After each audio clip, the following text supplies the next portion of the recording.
Special Forces selection is not some insanely physically challenging environment that is only reserved for the genetically gifted or elite level athletes. And in fact, I believe most able bodied individuals could train to meet the physical standards required of selection with the right consistency, plan, and time. And in this video, we're going to break down what that looks like if you have 12 months to train. And before we dive into it, I want to note that everyone starts at a different place. So for someone who already has a very high level endurance capacity, this progression might look a little bit different. But what we're going over today is built for the guys that we encounter most often. These are the guys who have ran here and there in the past. Maybe they did some basic strength training, hypertrophy focused, or CrossFit, but never really stayed consistent and trained with a highly specific performance-based plan. So if you find yourself at a different place on the spectrum, take the principles in this video and apply it to your own situation. This first phase is going to be that 12 to 9 months out, and there's three big things I want to focus on. First is the mileage. This is where we build our base. This is the foundation phase. And we want to focus on gradually building up that mileage, ideally to that 15 mile per week mark, and doing so pain-free, which means we're not running through shin splints and we're not crushing ourselves through Achilles issues. With this, we focus primarily on easy miles or zone 2 running, which is to get more in without creating a ton of fatigue and establish some consistency, which builds up our aerobic capacity. As we progress and our body is able to withstand the impact without developing overuse injuries, we introduce higher intensity work like intervals, tempo runs, or sprints. But the main focus during this initial 3 months is building that injury-free capacity. Second is strength training. Gone are the days of the bro split or combining that free Arnold plan with a high volume running plan and calling it hybrid. Apparently this actually happened on Reddit recently. Instead, we start focusing on the things that actually matter, which is building a strong and resilient posterior chain, strength across essential movement patterns, and addressing any imbalances that exist. Third is body composition. If you need to lose weight, this is the time. Losing fat requires us to be in a caloric deficit, which is not ideal for performance. So with the gradual increase and low intensity of this first block, now is the time to be in the deficit if we need to be. We absolutely do not want to be in a deficit during that final prep. That's how we plateau, start having setbacks with performance or injuries. Get ahead of body comp right now. Now, what do we want to avoid? First is unnecessary intensity. Please do not go hop on a 90-day out prep plan with 30 miles per week and 2 ruck runs with 45 pounds dry and repeat that program throughout the year. This is not sustainable. The peak phase of a prep program is designed to do just that, to peak. It's not meant to sustain year round. And if you do this now, you will likely riddle your entire prep with injuries, setbacks, and frustration. Second is ruck running.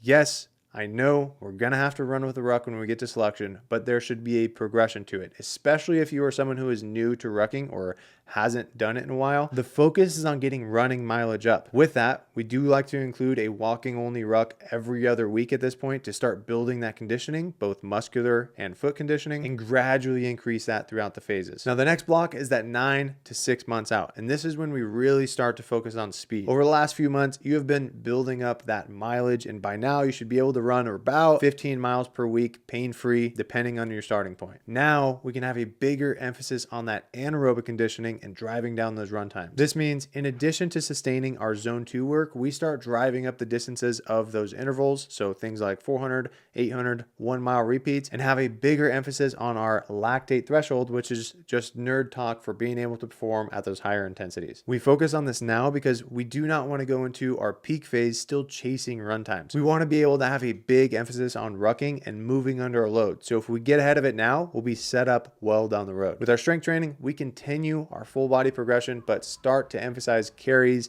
and work capacities a bit more. This might mean different variations of carries, driving up distances with weight, etc. Pretty simple stuff on the strength building side, but the mindset we need to take is we are going to the gym to support our training outside of it. It is not the time to go to a powerlifting competition or start hitting crazy 1 rep maxes and having form breakdowns. And for rucking, we're still walking only at this point. However, we have been stair-stepping distances and weight. Meaning 1 ruck, we might increase the distance. The next, we might increase the weight. We never increase both at the same time. We're giving our body a chance to adapt to the stimulus. Now, in this phase, we want to make sure that we're still keeping up with our mobility work. In the first phase, we have a big emphasis on addressing imbalances.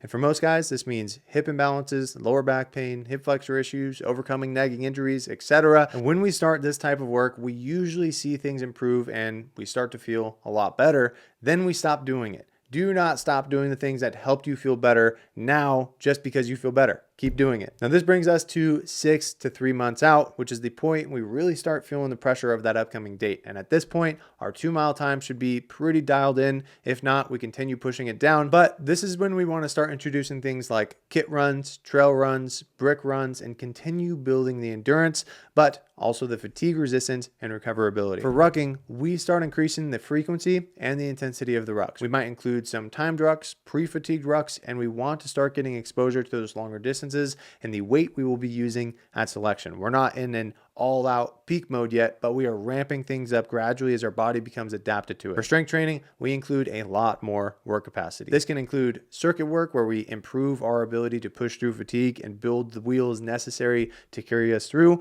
And we also include a little bit longer duration carry circuits for grip endurance, which is necessary for team week, along with our accessory movements and main lifts that we use to balance things out and drive up systemic strength. At this point, we need to be focused on injury prevention. Injuries now mean we have to deal with it close to selection. Obviously, we don't ever want injuries, but we damn sure don't want them this close to heading out or going into our final prep. Listen to your body. If something feels off, get it fixed. Don't wait and don't let it get worse. Dial things back, continue making progress with the things that you can, and make sure you address it right away. Finally, that 3-month out mark. This is the start of our peak phase where we ramp things up, have the highest level of specificity, then taper where we reduce the volume heading into selection. For running, this is similar to the last phase. Varied terrain, longer sustained effort, and a couple tests throughout to make sure our times are exactly where we need them. But the biggest focus on this phase is rucking. And this is the most crucial aspect to selection. So this is where we have timed rucks and longer distances using that weight that we built up over the 9 months. And we may also conduct something like a confidence ruck where we get exposure to heavier weight in a controlled environment. For strength training, we have a big emphasis on posterior chain, single leg, and grip strength. While we will still include accessory work, which helps drive up durability, the majority of our training will be selection specific and will be where we include long carry circuits to simulate team week events, leg specific work capacity sessions, and really focusing on our ability to move under weight. Now, at that last 10 to 14 day mark, all of the work is done. We're not going to make any substantial progress with our run times or strength. And this is when we reduce the training volume by about 50 to 60%, still getting some blood flow and some light stimulus, but really focusing on clearing out that fatigue, any nagging issues that might be there, and making sure we're 100% for day one. And lastly, for the training, remember at the beginning of the video how I mentioned that this is not the time to be in a caloric deficit?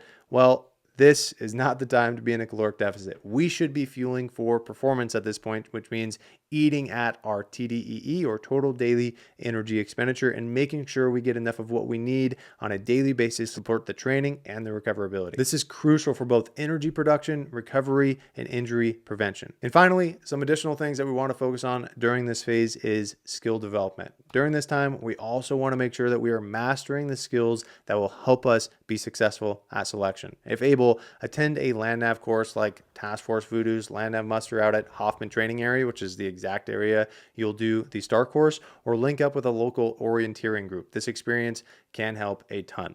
Also, make sure you are squared away with things like rope climbs. Learn both the S-wrap and the J-hook techniques and find out which one works best for you. J-hook is a little bit faster, but some people feel a little bit more secure with the S-wrap. Shooter's preference here. Doesn't really matter which one you do, but do not skimp on getting this work in and making sure that you are good to go, because it would really suck to get out to selection, have all of this work, and fail because you couldn't climb a rope. Lastly, learning some basic knots can serve you really well during team week. The guys that lead the way with putting the apparatus together, because they can tie well, usually peer really well. Some basic knots to learn are the water knot, square knot, clove hitch, square lashing, and diagonal lashing. And to practice these, I recommend getting some 1-inch tubular nylon, which you can get off Amazon for very cheap, and practicing with that, because that is exactly what you will use out at team week. Remember, the physical standards at selection are very achievable if you follow a plan, stay consistent, and continue to show up. At the end of the day, selection is a demonstration of all of the work you put in up until that point. So decide what you want that to look like. If you want some help putting a custom plan together for your prep, check the link in the description. And with that, appreciate you guys watching, and I will see you in the next one.